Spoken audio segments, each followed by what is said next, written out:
ॐ भद्रं कर्णेभिः शृणुयाम देवाः भद्रं पश्येमाक्षभिर्यजत्राः स्थिरैरङ्गैस्तुष्टवागुंसस्तनूभिः व्यशेम देवहितं यदायुः स्वस्ति न इन्द्रो वृद्धश्रवाः स्वस्ति न पूषा विश्ववेदाः स्वस्ति न सार्क्ष्यो अरिष्टनेमिः स्वस्ति नो बृहस्पतिर्दधातु। ॐ शान्ति शान्ति शान्तिः। सदाशिवसमारम्भां शङ्कराचार्यमध्यमाम् अस्मदाचार्यपर्यन्तां वन्दे गुरुपरम्परां शङ्करं शङ्कराचार्यं केशवं बादरायणं सूत्रभाष्यकृतौ वन्दे भगवन्तो पुनः पुनः भगवन्तो पुनः पुनः। गीता ध्यानम्। ॐ पार्थाय प्रतिबोधितां भगवता नारायणेन स्वयं व्यासेन ग्रथितां पुराणमुनिना मध्ये महाभारतम् अद्वैतामृतवर्षिणीं भगवतीम् अष्टादशाध्यायिनीम् अम्ब त्वामनुसन्दधामि भगवद्गीते भवद्वेषिणीम्। नमोऽस्तु ते व्यासविशालबुद्धे फुल्लारविन्दायतपत्रनेत्र येन त्वया भारततैलपूर्णः प्रज्वालितो ज्ञानमयप्रदीपः प्रपन्नपारिजाताय स्तोत्रवैत्रैकपाणये ज्ञानमुद्राय कृष्णाय गीतामृतदुहे नमः।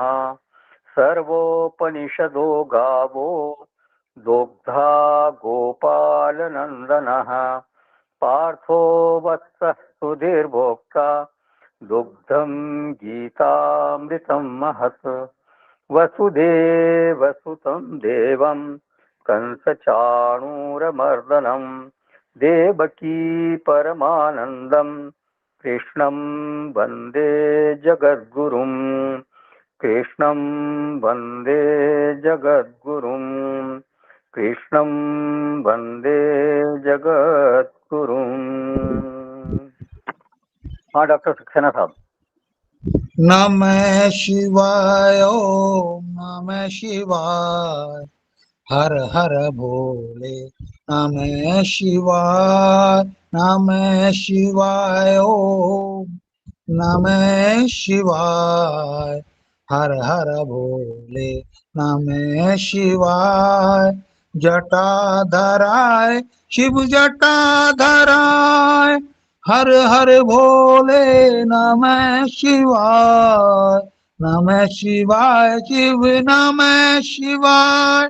नमः शिवाय शिव नमः शिवाय ओम नमः शिवाय हर हर भोले नमः शिवाय ओम नमः शिवाय हर हर भोले नमः शिवाय भस्मांगराय शिव भस्मांगराय हर हर भोले नमः शिवाय भस्मांगराय शिव भस्मांगराय हर हर भोले नमः शिवाय ओम नमः शिवाय हर हर भोले नमः शिवाय ओम नमः शिवाय हर हर भोले नमः शिवाय। हरिओम तत्सत। धन्यवाद डॉक्टर साहब। तो जीवन मूल्यों का प्रकरण चल रहा है। एक बार श्लोक को दोहराते हैं क्योंकि 7वां श्लोक ही चल रहा है 13वें अध्याय का। जिनके पास इस्कॉन की है या जिनमें मिशन वाली पुस्तक है गुरुदेव की, उसमें 8वां श्लोक, अमानित्वमदम्भित्वम् अहिंसा क्षान्तिरार्जवम् आचार्योपासनं शौचं स्थैर्यमात्मविनिग्रहः। तो ये 20 जीवन मूल्य भगवान ने यहाँ बताए हैं, उसी का प्रकरण चल रहा है। ये जो 20 जीवन मूल्य हैं, ये 100% तो 100% तो आत्मनिष्ठा में ही घटित होंगे, आत्मा में ही इनका वास्तविक अर्थ घटित होता है। चित्त के धरातल पर और शरीर के धरातल पर, मतलब व्यवहार के धरातल पर, फिर इनका जो अर्थ है इनका थोड़ा भिन्न हो जाता है, बदल जाता है। वहां पर विचार की आवश्यकता होती है, व्यवहार के धरातल पर विचार जरूरी है। अब अमानित्वम का जो पारमार्थिक अर्थ है वो है अपरिच्छिन्नता, परिच्छेद राहित्यम। माने आत्मदेव ऐसी वस्तु है जो देश काल द्रव्य वो सभी से अतीत है, क्रिया विक्रिया उससे अतीत है, तो इसलिए उसका कोई मान नहीं हो सकता, कोई नाप नहीं हो सकता। जो सीमित वस्तु है, लिमिटेड वस्तु है, उसी का मान हो सकता है, उसी का नाप हो सकता है। तो अमानित्वम का पारमार्थिक अर्थ हुआ अपरिच्छिन्नता, और व्यवहार के धरातल पर जो अमानित्वम है उसका अर्थ हमने देखा था विनय, वैराग्य और स्वाभिमान, इस पर चर्चा हो चुकी है। फिर अदम्भित्वम जो है उसका पारमार्थिक अर्थ है अप्रमेयत्वम। दम्भ माने क्या? प्रकाशनम, दिखना या दिखाना, और अदम्भ माने नहीं दिखना। आत्मा का स्वभाव क्या है कि वो किसी भी प्रमाण का प्रमेय नहीं बनता, किसी भी प्रमाण के सामने वो आता नहीं, प्रमेय माने उसका विषय नहीं बनता। तो निर्दम्भ होने का ये बिल्कुल जो पारमार्थिक स्वरूप है वो यही है अदम्भित्वम। अहंकार दिखना चाहता है, जो अभिमान है वो दिखना चाहता है, वो प्रमेय होना चाहता है, जबकि आत्मा कभी प्रमेय नहीं बनता, वो कभी दिखता नहीं। तो अदम्भ का जो पारमार्थ में अर्थ है वो है अप्रमेयत्वम। फिर अहिंसा का पारमार्थिक अर्थ है सर्वात्म भाव। सभी जो है, जितने भी प्राणी है संसार में, वो सब मैं ही हूं, वो सर्वात्म भाव। क्योंकि आत्मा का किसी के साथ विरोध हो नहीं सकता, इसलिए पूर्ण रूप से जो अहिंसा है वो कहाँ घटेगी? केवल आत्मा में ही। चित्त में या व्यवहार में इन शब्दों का 100% अर्थ नहीं घट सकता। 100% इन शब्दों का अर्थ तो आत्मा में ही घटता है, और चित्त जब इन मूल्यों का के अनुकूल अभ्यास करता है तब वो आत्म लक्षणों के अनुकूल जैसे अंतःकरण हमारा व्यवहार कर रहा है। तो दूसरों को न सताना, दूसरों को पीड़ा न देना, ये व्यवहार में अहिंसा है। फिर जो क्षांति है उसका उस पर चर्चा चल रही है। तो क्षांति अर्थात क्या? क्षमा का भाव। तो क्षांति का भगवान भाष्यकार ने अर्थ किया अविक्रिया, निर्विकारता। तो निर्विकारता जो है वो भी मूलतः आत्मा का ही धर्म है। निर्विकारता प्रकृति का धर्म नहीं है, आत्मा का धर्म है। और चित्त जो है वो तो प्रकृति का ही परिणाम है, प्रकृति का ही अंग है। तो इसलिए उसमें विकार तो होता ही रहता है, संभव है वो तो निश्चित रूप से विकार होगा ही होगा। भाष्यकार ने क्या कहा? पर अपराध प्राप्त हो अविक्रिया। दूसरे का अपराध प्राप्त होने पर भी चित्त में विकार का उदित नहीं होना, विकार का बिल्कुल नहीं आना, निर्विकार का बने रहना, ये क्षमा है। तो ये जो लक्षण है ये शुद्ध रूप से तो आत्मा का ही लक्षण है, लेकिन चित्त और देह के धरातल पर क्षमा का जो स्वरूप है वो थोड़ा बदल जाता है। उसमें कई तरह की बाधाएं आती है। उसमें क्या बाधाएं हैं, उसमें साधनत्व क्या है, तो इस पर साधक को विचार करते रहना चाहिए, और हम विचार कर ही रहे हैं। उसको पूरी तरह से इस पर चिंतन होना चाहिए, क्योंकि ये ऐसे शब्द हैं जो बहुत चिंतन की मांग करते हैं। तो अब क्षमा का जो मूल लक्षण है वो है निर्विकारता। इस मूल लक्षण को हमारे को ध्यान में रखना है। मतलब अपराध प्राप्त होने के बावजूद किसी का दूसरा अपने प्रति अपराध करे तो भी चित्त में किसी प्रकार का विकार न आने पावे, ये इसका मूल लक्षण है। तो पिछले सत्र में हमने विचार किया था कि क्षमा की जो विपरीत वृत्ति है, उसकी विरोधी जो वृत्ति है, वो है प्रतिशोध वृत्ति, बदला लेने की वृत्ति। अगर इस वृत्ति पर विचार करें तो फिर क्षमा वृत्ति हमारे को थोड़ा सा ज्यादा अच्छी तरह से समझ में आएगी। जो प्रतिशोधी व्यक्ति है उसका कभी मंगल नहीं होता, प्रतिशोधी समाज है उसका कभी मंगल नहीं होता, वो उनका सदैव नुकसान ही होता है, उनको हमेशा परेशानी होती है। आप जानते हैं अफगानिस्तान जो है वहां पर कई तरह के इस तरह के कबीले हैं, वो बहुत एक तरह से ज्वलंत उदाहरण है यहाँ प्रतिशोध का। वहाँ कई तरह के कबीले हैं जो आपस में लड़ते रहते हैं, एक दूसरे से बदला लेते रहते हैं, और इस कारण से वहाँ की इकोनॉमी बिल्कुल रसातल में चली गई। वो ड्रग्स की स्मगलिंग करते हैं, हथियारों की स्मगलिंग करते हैं, यही उनका धंधा रह गया है।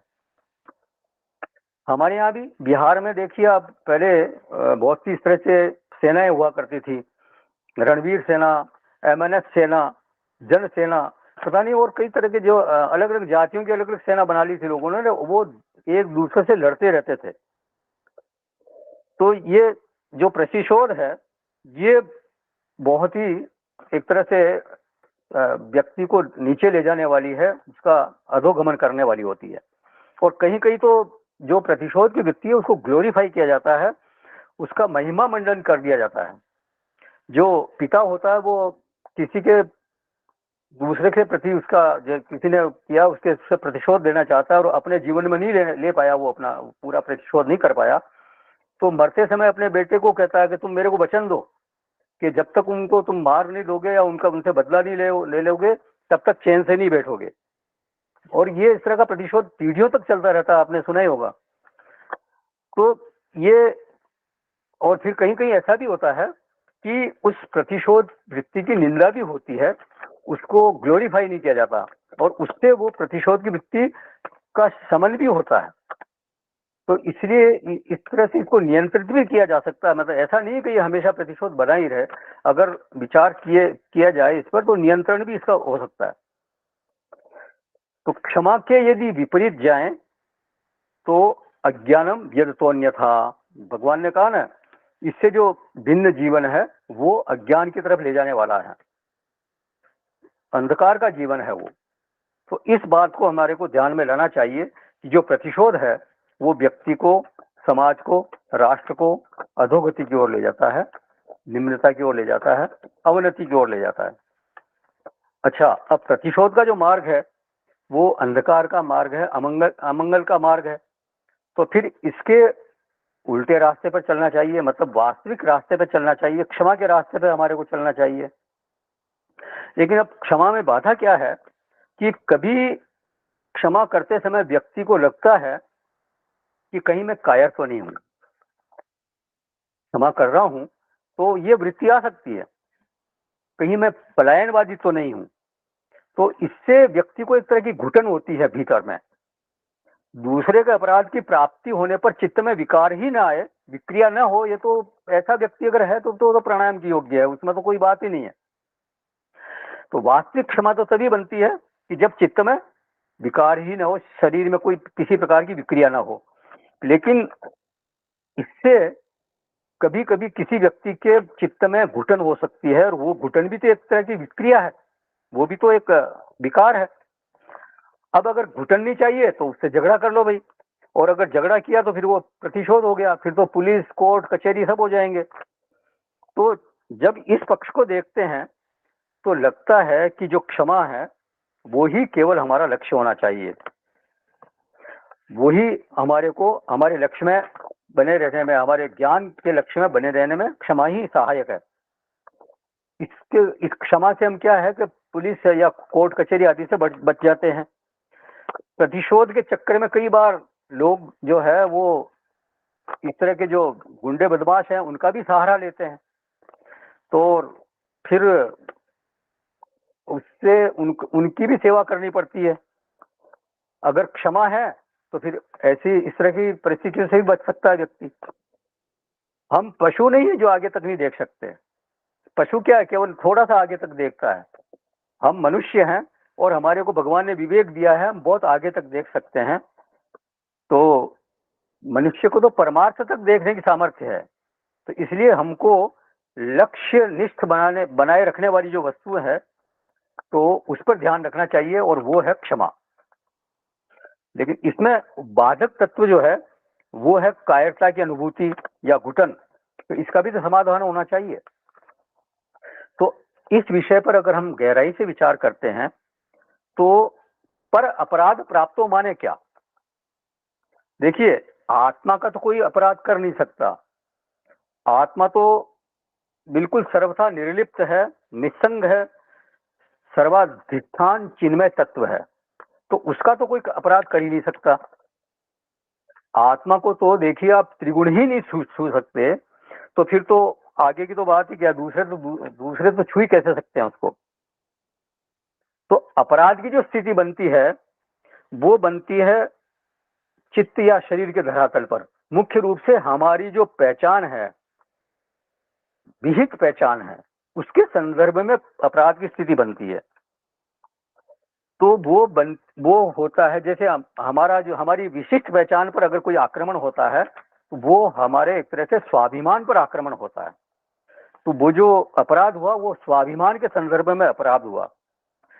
तो हमारी विशिष्ट पहचान है, उस पहचान पर किसी के दुर्व्यवहार के कारण, किसी के हमारे साथ गलत व्यवहार किसी ने किया, तो उस स्वाभिमान पर चोट लगती है, हमारा स्वाभिमान चोटिल होता है, और तब हम मानते हैं कि वो अपराध कर रहा है। तो अब एक तो स्थिति है कि पर अपराध प्राप्त हो अविक्रिया, चित्त में निर्विकारता होवे। अगर किसी ने हमारे प्रति अपराध किया और चित्त में विकार ही नहीं हुआ तो बात आई गई होगी, कोई बात ही नहीं, खत्म हो गई बात। लेकिन दूसरी स्थिति है कि स्वाभिमान बार बार चोटिल हो रहा है, तो फिर वहां पर क्षमा का व्यवहार नहीं होकर के स्वाभिमान का व्यवहार होने लगता है। अब वो क्षमा का क्षेत्र नहीं रहा, अब वो स्वाभिमान का क्षेत्र बन गया। तो स्वाभिमानोचित जो धर्म बनता है, स्वाभिमानोचित जो प्रतिक्रिया बनती है, वो वहां अपना काम करेगी। अब हम इसको क्षमा नहीं कह सकते, क्योंकि स्वाभिमान पर चोट हो रही है, तो उसकी प्रतिरक्षा में जो व्यवहार होगा उसको हम फिर स्वाभिमान का व्यवहार कहेंगे। अच्छा, अब मानो हमने किसी के साथ स्वाभिमानोचित व्यवहार किया और वो ऐसा प्रतीत हुआ कि वो प्रतिशोध है। ऐसा संभव है। क्यों? क्योंकि स्वाभिमान में भी कभी कभी उग्रता होती है। जैसे पहले चर्चा हुई थी कि स्वाभिमान कभी उग्र भी हो सकता है, एग्रेशन हो सकता है उसमें। तो ऐसा लगे कि ये प्रतिशोध है, तो फिर स्वाभिमान और प्रतिशोध में किस तरह से अंतर करें हम? इसका विवेक कैसे करेंगे? कैसे पता लगेगा कि हम जो प्रतिक्रिया कर रहे हैं वो स्वाभिमान है या कि प्रतिशोध है? तो इसमें हमारे को हमारे लक्ष्य को ध्यान में रखना पड़ेगा। हमारा लक्ष्य क्या है? आत्मनिष्ठ होना, आत्मोन्मुखी होना। तो कौन सा व्यवहार करने से हमारा जीवन आत्मोन्मुखी हो रहा है और कौन सा व्यवहार हमें आत्म विरुद्ध जीवन की ओर ले जा रहा है, यही एक मानदंड है। और कौन सा व्यवहार हमें मतलब हमारा ऊर्ध्वगमन कर रहा है, तो ये एक मानदंड तो ये है। क्योंकि हमारे लिए क्षमा या स्वाभिमान का इतना महत्व नहीं है जितना कि हमारे को आत्मनिष्ठ होने के लिए चलना चाहिए। मतलब हमारा जो हमारे लिए महत्वपूर्ण है स्वरूपावस्थान, आत्मनिष्ठा। जिस तरीके से, जिस व्यवहार से हमें स्वरूपावस्थान की ओर बढ़ने का मार्ग मिलता है, वही हमारे लिए वास्तविक साधना है, वही हमारे लिए सद्गुण है। और स्वरूपावस्थान में जो बाधक तत्व है, चाहे दुनिया उसकी जय जय करती रहे, चाहे दुनिया उसका महिमा मंडन करती रहे, लेकिन हमारे लिए वो वांछनीय नहीं है। एक साधक को इस बात का पूरा ध्यान रखना चाहिए। अंजन कहाँ, आंख जो फूटे, वो अंजन किस काम का जिसके लगाने से आंख फूट जाए। तो जो मानदंड है वो यही है कि स्वरूपावस्थान में कौन सा व्यवहार हमारे लिए सहायक होगा। तो स्वाभिमानोचित प्रतिक्रिया और प्रतिशोधी प्रतिक्रिया में जो है अंतर, वो इस तरह से करना चाहिए। प्रत्यक्ष में तो संभव है कि दोनों प्रतिक्रियाएं जो है वो एक सरीकी लगे, बिल्कुल सेम लगे। प्रतिशोध में हो सकता है किसी को मारना भी पड़े, बहुत संभव है। स्वाभिमान भी कभी कभी ऐसी मांग कर सकता है व्यक्तिगत जीवन में या राष्ट्रीय जीवन में कि दूसरे को मारना पड़े। तो स्थूल धरातल पर संभव है कि दोनों जो प्रतिक्रियाएं हैं वो एक जैसी लगे। तो इसमें भेद कैसे करेंगे? तो एक तो वही है कि ये स्वरूपावस्थान में कौन कितना सहायक है। दूसरा एक मानदंड और है कि हम जो प्रतिक्रिया कर रहे हैं उसके पीछे हित भावना है या कि प्रतिशोध की भावना। कई बार तो उपेक्षा करने से परिस्थिति समझ जाती है। हमने किसी ने हमारे प्रति कुछ इस तरह से व्यवहार किया, दुर्व्यवहार किया, और हमने उसकी उपेक्षा कर दी, स्थिति समझ गई। लेकिन कई बार ऐसा होता है कि दूसरे को दंड देना पड़ सकता है, तब जा तो एक तरह से उनको जवाब देना जरूरी हो गया। तो जैसे मानो हमको किसी ने अपमानित किया, तो वैसे तो बदले में अपमानित करना, उसको अपमानित करना यह प्रतिशोध होगा। लेकिन अगर उसको अपमानित करने से उसका अपमान करने का स्वभाव अगर छूटता है, उसने हमारे को अपमानित किया और बदले में हमने ये सोचकर उसको अपमानित किया कि इससे हो सकता है इसका अपमान करने का स्वभाव छूट जाए, तो उससे क्या होगा, हमारे लिए हम हित होगा वो। और न केवल हमारे लिए हित होगा बल्कि दूसरे लोगों के लिए भी हित होगा, क्योंकि वो दूसरे लोग भी उसके इस स्वभाव के कारण पीड़ित होते रहते थे। तो फिर वो क्या है, वो प्रतिशोध वृत्ति नहीं कहलाएगी, फिर वो स्वाभिमान वाली वृत्ति कहलाएगी, क्योंकि वहां पर हित भावना का प्रवेश हो गया। तो इस वृत्ति को हमारे को बहुत सावधानी से देखने की जरूरत है। कई बार जो हमारे संबंध हैं या हमारे व्यवहार हैं, वो उनमें क्या होता है कि एक व्यक्ति जो है उसकी वृत्ति आतंकी जैसी होती है। माने वो किसी पर भी व्यंग्य करता रहता है, किसी का भी अपमान करने से वो बिल्कुल चूकता नहीं है, किसी पर हंसने में, किसी को पीड़ा देने में उसको कभी दर्द नहीं होता, किसी ये एहसास ही नहीं होता कि सामने वाले को कितनी पीड़ा होगी, वो समझता ही नहीं है। तो दूसरे पर हंसना ये एक तरह की निष्ठुर वृत्ति है।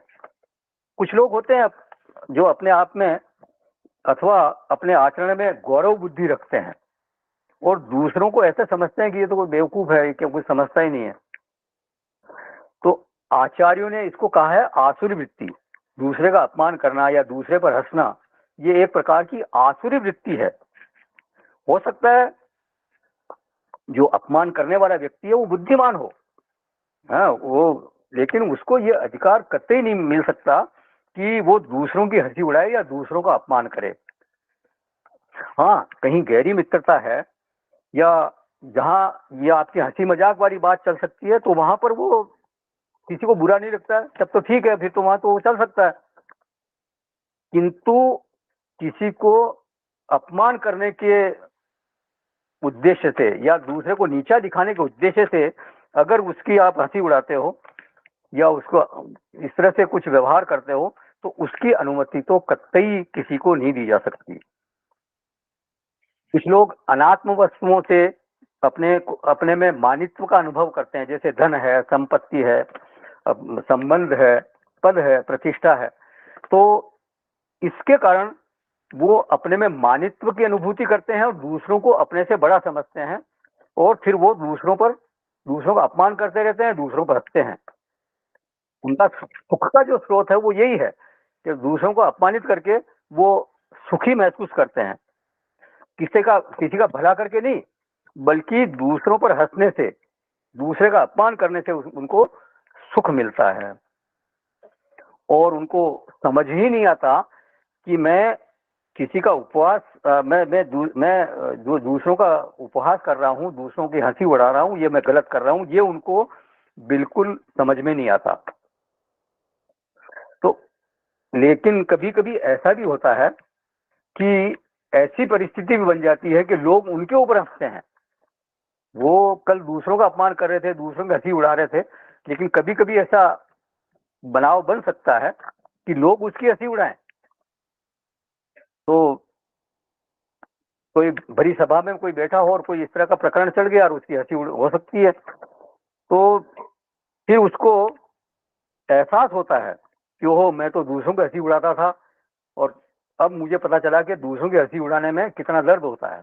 इसीलिए कहा है किसी ने, हंसो तुम हाल पर मेरे कभी इतना मगर सोचो, हंसो तुम हाल पर मेरे कभी इतना मगर सोचो, तुम्हारे हाल पर भी हंस दिया कोई तो क्या होगा।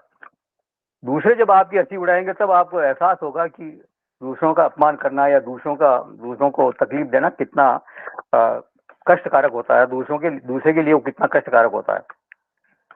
तो उस दिन जब उसको स्वाद इस तरह का मिलता है तो वो जो अपमान बोध उसको होता है उससे उसका सुधार हो सकता है, हो जाता है, कई बार ऐसा होता है। तो ये एक तरह से हित हुआ, उसका भी हित हुआ और समाज का भी हित हुआ। तो ये फिर प्रतिशोध नहीं कहलाएगा, बल्कि ये स्वाभिमान और चित्त प्रतिक्रिया कहलाएगी। और कभी कभी व्यक्ति व्यंग्य से अगर नहीं सुधरता है या इस तरह से छोटे मोटा कभी किसी की हंसी उड़ाई उससे नहीं सुधरता है तो फिर उसकी ताड़ना करनी पड़ती है, डंडे की भाषा का प्रयोग करना पड़ता है। तो जब उसकी फजीयत होती है, जब उसका अपमान होता है, तब उससे फिर एहसास होता है कि मैं ये अब तक क्या करता रहा और मेरे को ऐसा नहीं करना चाहिए था।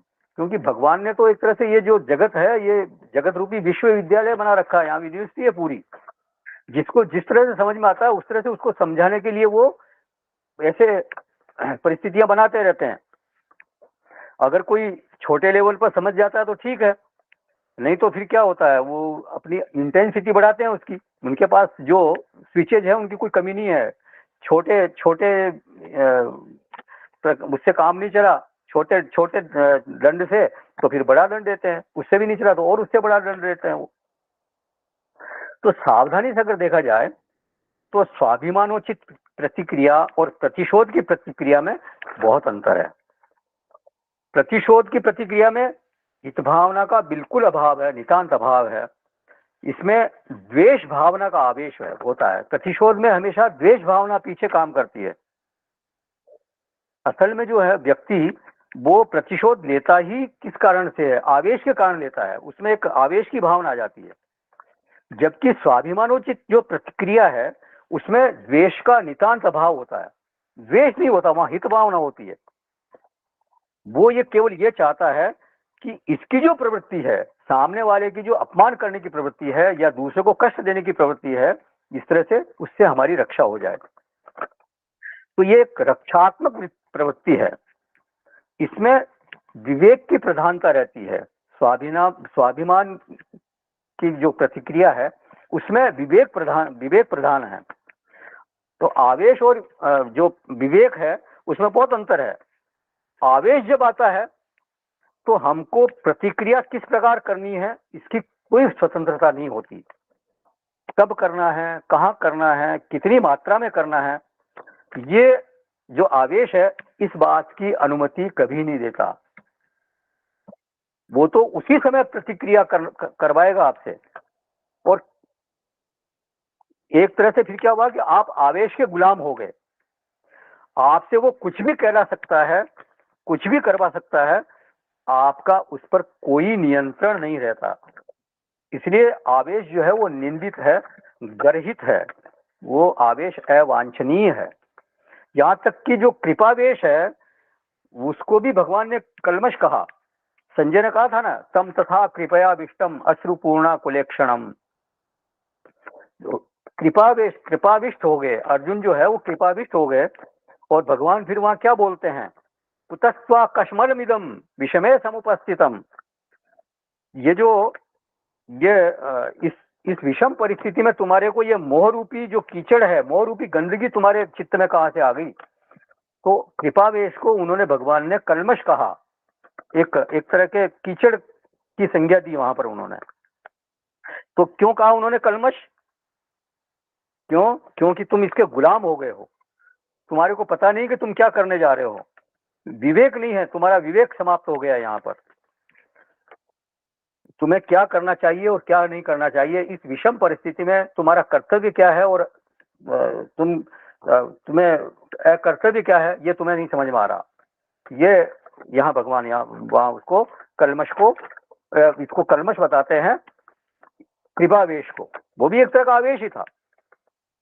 तो विवेकजन्य प्रवृत्ति में व्यक्ति का स्वातंत्र्य होता है, वो निर्णय ले सकता है कि मुझे क्या करना है, कब करना है, कितना करना है, क्यों करना है, कैसे करना है।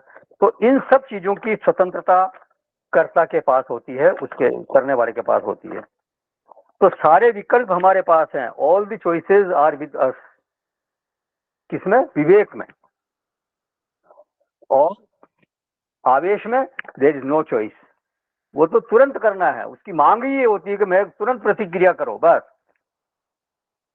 तो स्वाभिमानोचित प्रतिक्रिया और प्रतिशोधी प्रतिक्रिया, इसमें बहुत अंतर है।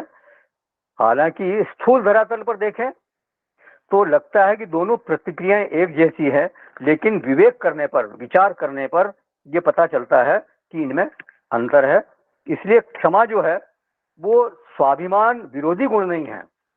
स्वाभिमान का वहां पर स्वाभिमान की प्रतिक्रिया करने की अनुमति क्षमा देती है।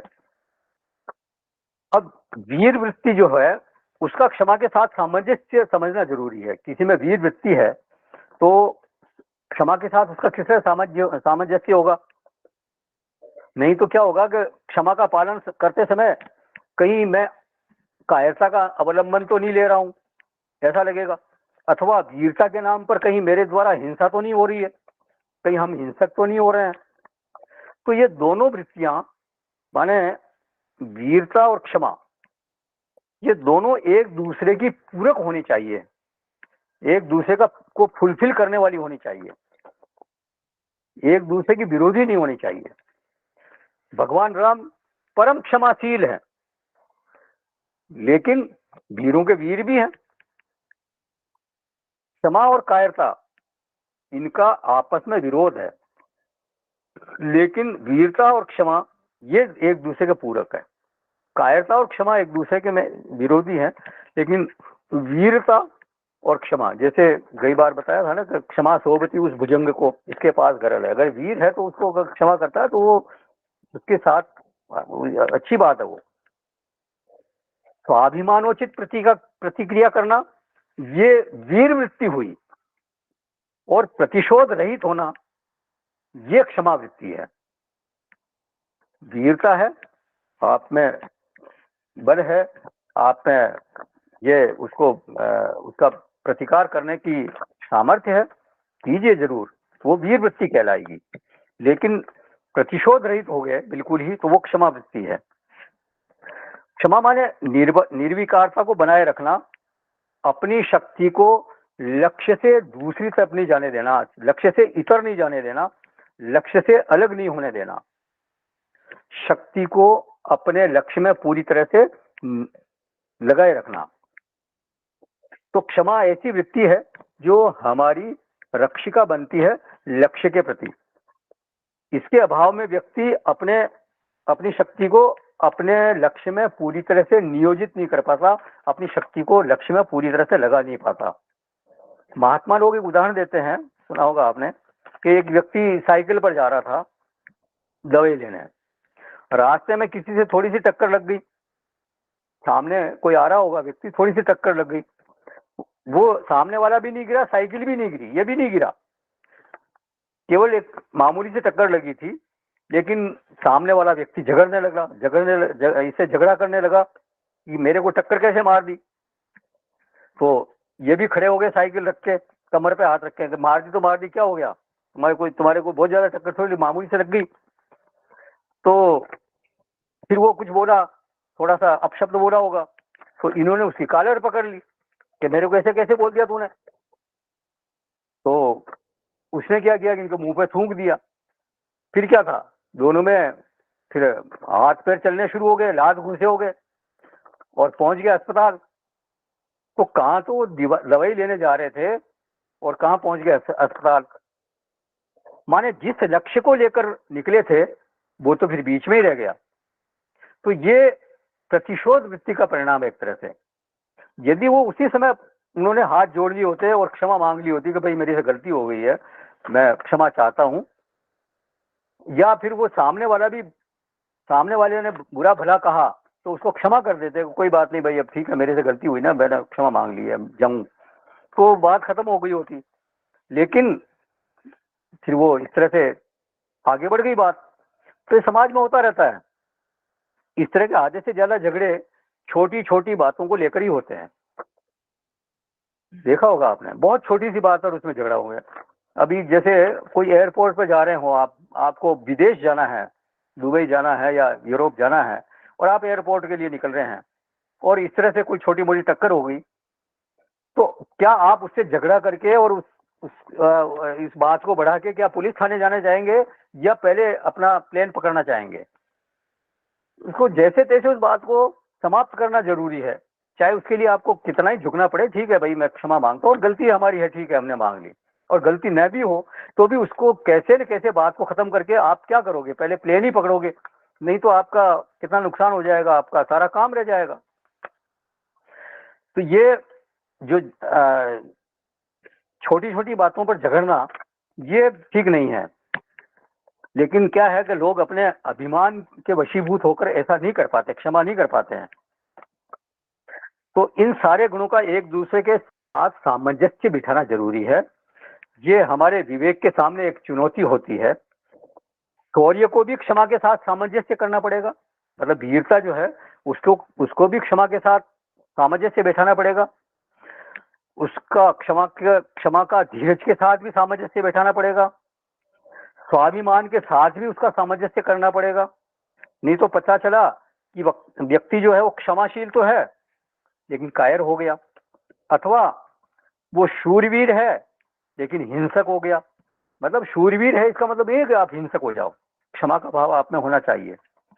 और स्वाभिमान जरूरी है, ऐसा नहीं क्षमाशील हो गए तो आप कायर कायर कायर कहलाओ। आप में जितनी सामर्थ्य है, अगर किसी ने वास्तव में आपके साथ बहुत ही ज्यादा गलत किया है तो प्रतिकार करने की जरूरत है, तो प्रतिकार जरूर किया जा सकता है, उसमें किसी तरह की कोई बुराई नहीं है। तो ये सारे मूल्य एक साथ चलने चाहिए, एक दूसरे का पूरक बनकर कर जीवन में ये खिलने चाहिए।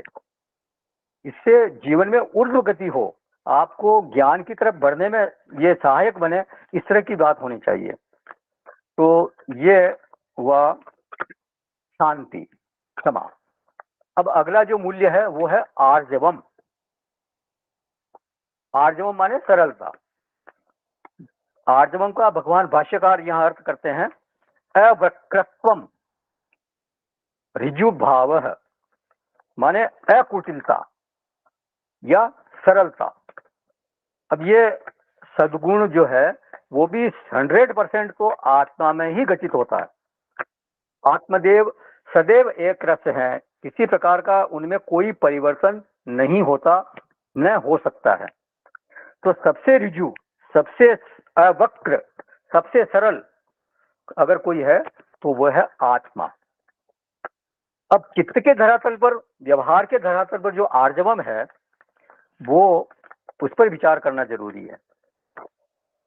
समाज में जो सामान्य धारणा है वो क्या है कि व्यक्ति सोचे कुछ, बोले कुछ और करे कुछ, माने उसके तीनों चेहरे जो हैं वो टेढ़े मेढ़े हैं, वो कहा जाता है कुटिल, कि ये सोचता कुछ है, बोलता कुछ है, करता कुछ है, इसलिए ये कुटिल है। जब दूसरा आदमी कभी भी उससे आश्वस्त नहीं होता कि ये बोलेगा, जो बोलेगा वही करेगा, ये इसका कोई भरोसा नहीं है, इसकी कोई विश्वास नहीं है, इसकी कोई क्रेडिबिलिटी नहीं है, तो जब दूसरे की दृष्टि में वो व्यक्ति विश्वास का कारण बनता है, उसकी कोई क्रेडिबिलिटी नहीं होती, वो कपटपूर्ण व्यवहार करता है, तब उसको बोलते हैं वक्रत्वम या अरिजुत्वम। मतलब वो एक तरह से कुटिल है, वो कपटपूर्ण व्यवहार कर रहा है, कुटिलता का व्यवहार कर रहा है। अब ये तो हो गई सामान्य परिभाषा। इसका जटिल रूप क्या है? जटिल रूप पर भी विचार करना चाहिए कि मतलब ऋजुत्वम वास्तव में है क्या। क्योंकि शिष्टाचार जो है गुण, शिष्टाचार का गुण वो भी इससे जुड़ा हुआ है। अब शिष्टाचार क्या है कि मानो किसी को हम नापसंद करते हैं, ये होता है समाज में, ये अपनी जगह पर बिल्कुल सत्य है कि दुनिया में सभी को पसंद कर लेना ये किसी के बस की बात है नहीं। सभी तरह के लोगों को पसंद कर लेना, सभी तरह के व्यवहार को पसंद कर लेना, सभी तरह के भोजन को पसंद कर लेना, सभी तरह के कपड़ों को पसंद कर लेना, सभी तरह के रंगों को पसंद कर लेना, ये बिल्कुल संभव नहीं है। तो मान लीजिए कि कोई व्यक्ति आपको आपके प्रतिकूल लगता है, वो आपको पसंद नहीं है। होता है पूर्व संस्कारों के अनुसार कई व्यक्तियों को देख के लगता है कि ये कहां से सामने आ गया, और कई व्यक्तियों को देख कर लगता है अरे वाह, इनसे तो मिलना चाहिए, जरूर से इनसे इनसे बात करनी चाहिए। तो कोई आपको पसंद नहीं है और वो आपके घर पे आ गए, भाई मान लीजिए वो आपके घर पे आ गया, किसी भी काम से आ गया, तो आपके मन में क्या भाव आया कि आई डोंट लाइक हिम, मैं इसको पसंद नहीं करता। हाँ, द्वेष नहीं है, उससे द्वेष नहीं है, लेकिन पसंद भी नहीं है। अब शास्त्र क्या बोलेगा, जो सामान्य बात है वो क्या होगी कि कोई आपके घर आए हैं, तो शास्त्र क्या कहता है, अतिथि देवो भव, यही तो शास्त्र कहता है। तो आप अपने मन के भावों को दबाकर क्या करेंगे, उसका वेलकम करेंगे, आइए आइए आइए विराजिए। अब क्या इसको आप कुटिलता बोलना, इसको कुटिलता बोलेंगे क्या इसको अनार्जवम बोलेंगे? नहीं, कभी नहीं। ये तो एक तरह से गलत बात हो जाएगी। इसको कहा जाएगा शिष्टाचार। देखिए, शिष्ट आचरण यही है, धर्म की मांग इस समय यही है कि आप रुचि परायण मत बनो, आप धर्म परायण बनो, विधि तंत्र का जीवन जियो। विधि क्या कहती है वो आप ध्यान में रखो। शास्त्र ने कहा कि अतिथि वो चाहे जो भी हो, आपके द्वार पर आया है तो आपको उसका सत्कार करना ही चाहिए। तो हम समाज में देखते भी हैं, लोग व्यवहार करते हैं, ओ आइए आइए, बड़े भाग्य हमारे जो आप पधारे, आप कैसे हैं, घर पर सब कुशल तो है ना, आज कैसे आना हुआ, क्या लेंगे, चाय लेंगे, कॉफी लेंगे या कुछ ठंडा लेंगे? नहीं, कुछ तो लेना ही पड़ेगा। हाँ, मना मत करना, आपको कुछ तो लेना होगा। तो अब कोई कहे कि ये कुटिल आचरण है, तो ये कहना बिल्कुल सही नहीं होगा। वो कुटिल नहीं है, बल्कि वो शिष्ट है, वो शिष्ट आचरण कर रहे हैं। उसका जो आचरण है वो धर्म सम्मत है। और अगर वो दरवाजे पर आकर, ये कोई दरवाजे पर आया उसके, और वो आकर ये कहे कि क्यों आए हो, किसने बुलाया तुम्हारे को, मैंने तो नहीं बुलाया था, आ गए मुंह उठा के तुम ऐसे ही ऐसे, तो ये आचरण क्या कहलाएगा? असभ्य आचरण कहलाएगा, अशिष्ट आचरण कहलाएगा, धर्म विरुद्ध आचरण कहलाएगा। सभ्यता की मांग क्या है, शिष्टता की मांग क्या है? धर्म शास्त्र के अनुसार कैसे व्यवहार आपको करना चाहिए वो हमारे को देखना है। चाहे कोई मेरे अनुकूल हो, चाहे न हो, चाहे मेरे प्रतिकूल हो, मेरे आचरण में बिल्कुल शिष्टता होनी चाहिए। कई बार क्या होता है कि बुजुर्गों की सेवा करना, अपने माता पिता की सेवा करना, इसमें हमारी रुचि नहीं होती। क्या आर्जवम ये है कि जो चीज मुझे पसंद नहीं है उसका मैं आचरण न करूं? भाई, मेरे को सेवा करना पसंद नहीं है तो मैं सेवा नहीं करूंगा। साधारण परिभाषा तो यही हुई ना कि जो चीज पसंद नहीं है उसका मैं आचरण नहीं करूं। मतलब आर्जवम की जो है या सरलता की जो परिभाषा वो है अकुटिलता। जैसा मन में हो वैसा वाणी में हो, वैसा ही व्यवहार होना चाहिए। अब मेरे मन में है कि मुझको इनकी सेवा करना पसंद नहीं है, इन्होंने मुझे बहुत दुख दिए हैं। ऐसे भी लोग हैं समाज में, होते हैं, उनकी सोच ऐसी इस तरह की होती है उनकी कि जब इनकी चलती थी तो ये हमको बहुत तकलीफ देते रहे। तो अब मैं भूला नहीं हूँ उस बात को कि मेरे को बहुत परेशान किया, मेरे को बहुत मारा इन्होंने, मेरे को बहुत सताया इन्होंने, वो सब मुझे याद है। अब वो अलग बात है कि उन्होंने आपके हित के लिए ही वो काम किया होगा, या हित के लिए आपको मारा पीटा होगा, या आप हित के लिए आपको इस तरह से कुछ डांटा होगा। लेकिन अब उनके मन में एक प्रकार की एक इस तरह की भ्रांति बैठ गई कि मुझे इनकी सेवा नहीं करनी है, तो मैं इनकी सेवा नहीं करना चाहता, मेरी इच्छा नहीं है, मेरी रुचि नहीं है। तो मैं तो सीधा सीधा सपाट आदमी हूँ, जो मेरे मन में होता है वही कह देता हूँ और वही मैं करता हूँ। तो ये सरलता नहीं है। ऐसे समय में देखना चाहिए कि शास्त्र क्या कहता है। शास्त्र कहता है मातृदेवो भव, पितृदेवो भव, आचार्य देवो भव। माता पिता की सेवा करनी चाहिए, बड़ों की सेवा करनी चाहिए, अपने गुरुजनों की सेवा करनी चाहिए। रुचि परायण नहीं बनना चाहिए, बल्कि या इच्छा परायण नहीं बनना चाहिए, बल्कि कर्तव्य परायण बनना चाहिए। बोले अगर हम कर्तव्य परायण होते हैं तो ये तो कुटिलता हो जाएगी, क्योंकि मन में तो सेवा का भाव है नहीं। मन जैसा कह रहा है वैसा मैं आचरण नहीं कर रहा हूँ, क्योंकि अगर मैं सेवा करूंगा इसका मतलब मेरा मन तो कह ही नहीं रहा कि मैं इस तरह का आचरण करूं, तो ये तो कुटिलता हो गई ना। तो ये कुटिलता नहीं कहलाएगी। मन जैसा कह रहा वैसा मैं अगर आचरण नहीं कर रहा हूँ तो वो मेरा अगर मैं उनकी सेवा कर रहा हूँ तो ये कुटिलता नहीं कहलाएगी, बल्कि आपका कर्तव्य कहलाएगा, धर्मनिष्ठा कहलाएगी। हमारी भारतीय संस्कृति जो है वो ऐसी नहीं है कि जो मन में आया वैसा ही कर दिया, या मेरे मन में आया कि मैं इसको गाली दे दूं तो उसको गाली दे दी, तो ये सरलता नहीं कहलाएगी, इसको असभ्य आचरण कहलाएगा। ये कुटिलता, ये मतलब किसी को आप गाली देने की इच्छा होगी और आपने गाली दे दी तो मैं तो सरल हूं, ये नहीं, ये एक तरह से असभ्य आचरण कहलाएगा, अशिष्ट आचरण कहलाएगा। अगर आपने उसको गाली नहीं दी, आपके मन में आया कि मैं इसको गाली दे दूं और फिर भी आपने गाली नहीं दी या उसको अभद्र भाषा का प्रयोग नहीं किया, तो ये सभ्यता है, शिष्टाचार है। और अगर आपने गाली दे दी या उसको अभद्र भाषा का प्रयोग कर दिया तो फिर तो वो शिष्ट आचरण नहीं हुआ। भले आप अपने आप को सरल कहते रहो, लेकिन वो शिष्ट आचरण नहीं कहलाएगा। तो ये जो लकीर के फकीर होते हैं कुछ लोग, कि जो लोग मूल्यों को धारण करने में, ऐसे इस तरह के मूल्यों को धारण करने में विचार करना जरूरी नहीं समझते, तो वो फिर यही कहेंगे कि हम तो शास्त्र के अनुसार आचरण कर रहे हैं, हम तो जो शास्त्र ने कहा कि भाई सरलता, तो मैं तो सरलता का आचरण कर रहा हूँ, मैं तो इसका आर्जवों का आचरण कर रहा हूँ। लेकिन ये वास्तव में शास्त्र का आचरण नहीं है, बल्कि शास्त्र विरुद्ध आचरण कर रहे हैं वो लोग। मन में जो आया वो बोल दिया, मन में आया जो कर दिया, मन में आया जो भोग लिया, तो इसको आर्जवम नहीं कह सकते हम। मन में अगर धर्म विरुद्ध विचार आ भी गए, फिर भी उन पर क्रिया जो है वो धर्म सम्मत ही होनी चाहिए।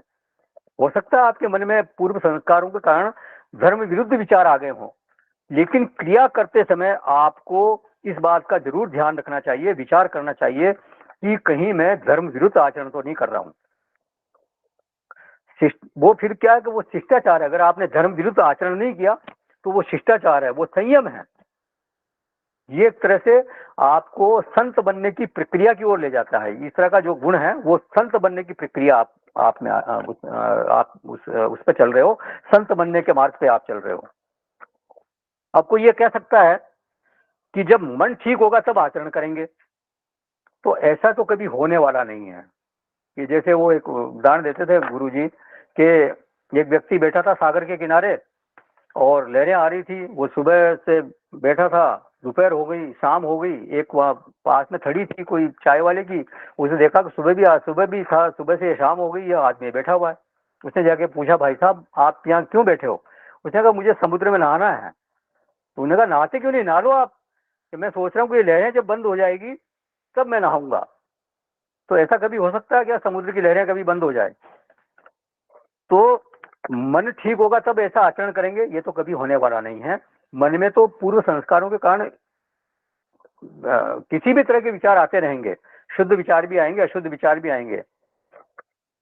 बात यह है कि उन संस्कारों के अनुरूप शुभ अशुभ वृत्तियां अगर आई हैं तो उनको अशुभ विचार आने पर हमारे को ये ध्यान रखना है कि बाहर का जो व्यवहार है वो अशिष्ट ना हो, वो धर्म विरुद्ध ना हो, वो अशुभ ना हो। बस ये खास ध्यान रखना चाहिए। तरीका यही है कि मन में अशुभ विचार आया तो बाहर जो है वो हम शुभ आचरण करने की ही प्रवृत्ति रखें। अगर हम इस तरह से करते हैं, भले ही हमारे मन में अशुद्ध विचार आए या अशुभ विचार आए, बाहर हमने अगर शुभ आचरण किया तो इससे क्या होगा कि जो अशुभ वासना है वो धीरे धीरे शामित होगी और जो शुभ वासना है उसकी धीरे धीरे वृद्धि होगी। तो इसलिए व्यक्ति कहा है, गुरुमुखी में कहा गया कि व्यक्ति को जो है वो मनमुखी नहीं होना चाहिए, उसको गुरुमुखी होना चाहिए। ये उनको सिक्खी भाषा में कहा गया ऐसा। और समाज की मांग भी यही है, शास्त्रों की मांग भी यही है, धर्म की मांग भी यही है कि व्यक्ति को मनमुखी नहीं होना चाहिए, इच्छा परायण नहीं होना चाहिए, बल्कि ईश्वर मुखी होना चाहिए, कर्तव्य परायण होना चाहिए और उसको शास्त्र की आज्ञा के अनुसार चलना चाहिए। तो मनमुखी जीवन की अनुमति किसी भी धर्म में नहीं है। तो इसलिए आर्जवम शब्द का जो अर्थ है वो ये कदापि नहीं है कि मन में जैसा आया वैसा ही व्यवहार कर दिया, वैसा ही आचरण कर दिया। वो अगर आपने मन में आया और वैसा ही आचरण कर दिया और इसलिए मैं सरल हूं, तो ये बात बिल्कुल ठीक नहीं है। ये कहते हैं ना लोग कि मैं तो मन में कुछ रखता नहीं, मैं दिल का बिल्कुल साफ हूँ, जो भी मन में आता मैं बिल्कुल सपाट मुंह पे बोलता हूँ, तो मैं कुछ छिपाता नहीं हूँ। तो महाशय ये बिल्कुल ठीक नहीं है। ये बिल्कुल एक तरह से आप बुद्धि से भी साफ ही हो, मन के साफ तो हो ठीक है, लेकिन बुद्धि से भी आप साफ ही हो। देखिए आदमी जो है वो संयम के अभाव में ये इसको सद्गुण समझ लेता है, संयम के अभाव को एक तरह से सद्गुण समझ लेता है कि मैं तो बिल्कुल सरल हूँ, मैं तो बिल्कुल सीधा सपाट आदमी हूँ। ये समदम का जो अभाव है उसको भी वो सद्गुण समझ लेता है, लेकिन वास्तव में वो सद्गुण नहीं है, वो दुर्गुण है, उसको एक तरह से नासमझ कहा जाएगा। तो आर्जवम के दो पहलू हमने देखे। सामान्य स्थिति तो क्या है कि मन वाणी और कर्म में एक रूपता हो, बिल्कुल ठीक है, ये तो होना ही चाहिए। लेकिन इसका प्रतिपक्ष क्या है कि वो जो मन वाणी और कर्म में एक रूपता बनना अत्यंत कठिन है, वो लगभग असंभव है। क्योंकि हम सब जानते हैं कि हमारे मन में जो हमारा जो सबकॉन्शियस माइंड है, जो हमारा अचेतन मन है, उसमें पूर्व के संस्कारों का स्फुरण होता रहता है। मन में कब क्या आ जाएगा इसका कोई ठिकाना नहीं है। अगर तदनुसार ही जो मन में आया उसके अनुसार ही अगर वाणी हो जाए अथवा बिना विचार किए ही व्यवहार हो जाए, तो वो सरलता की बजाय क्या हो जाएगा, वो असंयम कहलाएगा, अशिष्ट आचरण कहलाएगा। तो एक तरफ तो मांग यह है कि मन वाणी कर्म में एक रूपता होनी चाहिए, लेकिन इसका दूसरा पहलू यह है, इसका दूसरा पक्ष यह है कि यह एक रूपता जो है वो प्रायः असंभव है। तो आरंभ में जो परिभाषा दी गई थी कि मेरा आचरण ऐसा नहीं होना चाहिए कि दूसरे की दृष्टि में वो अविश्वास उत्पन्न करे, उसमें किसी का ऑडियो ऑन हो गया, हाँ, दूसरे की दृष्टि में अविश्वास उत्पन्न करे, मेरी क्रेडिबिलिटी कम करे, ऐसा नहीं होना चाहिए। तो लेकिन यदि मैं न चाहते हुए भी मेरे मन में अगर किसी के प्रति अवांछित विचार आ रहे हैं, उसके बावजूद में मैं उसके प्रति आचरण अगर शिष्ट करता हूँ, कोई मेहमान मेरे घर पर आया और मेरे को पसंद भले नहीं है, लेकिन मैं उसके साथ शिष्ट व्यवहार करता हूँ, तो वो जो मेरा आचरण है वो मेरी विश्वसनीयता को कम नहीं करेगा, मेरी विश्वसनीयता को बढ़ाएगा। तो जो मानदंड बन रहा है आर्जवम का वो यही है कि दूसरे की दृष्टि में मेरा आचरण विश्वसनीय है या कि अविश्वसनीय है। बोले दूसरों का हमारे प्रति क्या नजरिया है, दूसरे हमारे बारे में क्या सोचते हैं, ये कैसे पता चलेगा? तो पता चल जाता है। समष्टि में ऐसी व्यवस्था है कि दूसरे के व्यवहार से, दूसरे की नजरों से आपको पता चल जाता है। मुंह से न बोलो तुम, आंखें तो बताती है, क्या जी में है तुम्हारे हम खूब समझते हैं। तो ये होता है, ऐसा नहीं है कि वो नहीं पता चलता, पता चल जाएगा। तो दूसरों की नजरों में आपकी विश्वसनीयता कितनी है ये आपको धीरे धीरे समझ में आ जाता है। तो मन वाणी में भले मेल नहीं है, फिर भी व्यक्ति को शिष्ट आचरण का दामन कभी नहीं छोड़ना चाहिए, उसको शिष्ट आचरण करना ही चाहिए। और सामने वाला भी जान लेता है कि आपके मन और वाणी में मेल नहीं है, भाई वो उसको लगता है कि मैं इनको पसंद नहीं हूं, ये जानता वो, लेकिन फिर भी मुझसे ये शिष्ट आचरण कर रहे हैं। तो यदि वो ये सोचे कि ये कुटिल है, तो ये फिर वो उसका सोचना गलत हो जाएगा, वो सही नहीं सोचेगा। एक तरह से कुटिलता और शिष्टाचरण में जमीन आसमान का अंतर है। मूल अंतर यह है कि कुटिलता जो है वो सदैव स्वार्थ प्रेरित होती है, वो मेरे को कोई स्वार्थ है इसलिए मैं कुटिल हूं। लेकिन जो शिष्टाचार है वो एक रूप न, उसमें एक रूपता नहीं होने पर भी वो उसका जो प्रेरक है वो शास्त्र है। मन और वाणी में एक रूपता नहीं है, लेकिन आप शिष्ट आचरण कर रहे हो, इसका मतलब आप शास्त्र के अनुसार आचरण कर रहे हो, शुभ्र परंपरा के अनुसार आचरण कर रहे हो। और सामने वाला इस बात को एक तरह से पॉजिटिवली लेगा कि ये मैं इनको पसंद नहीं हूं, फिर भी मेरे साथ ये शिष्ट आचरण कर रहे हैं, ये इनका बड़प्पन है। तो मेरे मन और वाणी में कुटिलता इसलिए है क्योंकि मैं चाहता कुछ हूं, मैं मतलब कुछ चाहता हूं क्योंकि मेरा स्वार्थ है वहां पे, तो फिर वो कुटिलता है, वो बेमेल स्थिति है, वो कुटिलता है। लेकिन जब मन और वाणी और क्रिया में एक रूपता न होते हुए भी, बेमेल स्थिति होते हुए भी, यदि व्यवहार का जो प्रेरक तत्व वो शास्त्र है, मैं व्यवहार शास्त्र के अनुसार करता हूँ, चाहे मेरे वाणी और मेरे मन में एक रूपता नहीं है, मैं शास्त्र के अनुसार अगर मैं व्यवहार कर रहा हूँ, तो फिर वो शिष्टाचार का मैं आचरण कर रहा हूँ, संयम का आचरण कर रहा हूँ, ये सभ्यता है, ये सभ्यता का आचरण कर रहा हूँ, तो ये आर्जवन है। तो इससे संबंधित किसी का कोई प्रश्न है, कुछ इसमें ऐड करना चाहता है तो करें, नहीं तो समापन करेंगे। हेलो भाई जी। कहीं हाँ बताएं। हेलो। हाँ बताइए बताइए। हाँ ये आपने बताया मन और वाणी में एक रूपता होना चाहिए। हाँ जी हाँ, बात अच्छी। देखिए मन और वाणी में एक रूपता, मन वाणी और क्रिया तीनों में एक रूपता हो तो ये तो सबसे श्रेष्ठ है ही है। जो आपके मन में विचार आया और वाणी में भी उसी तरह से बोलते हैं और क्रिया भी उसी तरह से आप कर रहे हैं। लेकिन ये संभव नहीं है, व्यावहारिक जीवन में ये संभव नहीं है, क्योंकि मन में तो कई बार विचार, क्योंकि पूर्व के अनंत जन्मों के संस्कार हमारे में भरे पड़े हैं, तो मन में कभी क्या विचार आएगा कुछ पता नहीं। तो दूसरे के प्रति कभी ऐसा हो सकता है कि वो गलत विचार भी आ जाए, लेकिन भले ही मन में विचार आपके उस तरह का आया हुआ हो, वाणी उस तरह से व्यवहार नहीं करे, वाणी से आप उस तरह का व्यवहार कर देंगे तो फिर तो एक तरह से अशिष्ट व्यवहार हो जाएगा। मानो कोई व्यक्ति पसंद नहीं, जो उदाहरण दिया था, मेरे को व्यक्ति पसंद नहीं है, मेरा मन तो हो रहा है कि मैं इसको गाली दूं या इसको अभद्र भाषा का प्रयोग करूं, लेकिन मेरा जो शास्त्र है, जो धर्म मेरे को क्या कहता है कि आपको इसके साथ शिष्ट आचरण करना चाहिए, तो मैं उस मन के भाव को दबाकर भी उसके साथ शिष्ट आचरण करूंगा। तो वो ऐसा नहीं कि वो कुटिल व्यवहार होगा, वो कुटिलता नहीं कहलाएगी, वो शिष्ट आचरण कहलाएगा। बस ये समझने की बात। बड़ा अच्छा लगा। ठीक है, जाइएगा नहीं है। ओम पूर्णमद पूर्णमिदं पूर्णात् पूर्णमुदच्यते पूर्णस्य पूर्णमादाय पूर्णमेवावशिष्यते। ओम शांति शांति शांति। हरि ओम श्री गुरुभ्यो नमः। हरि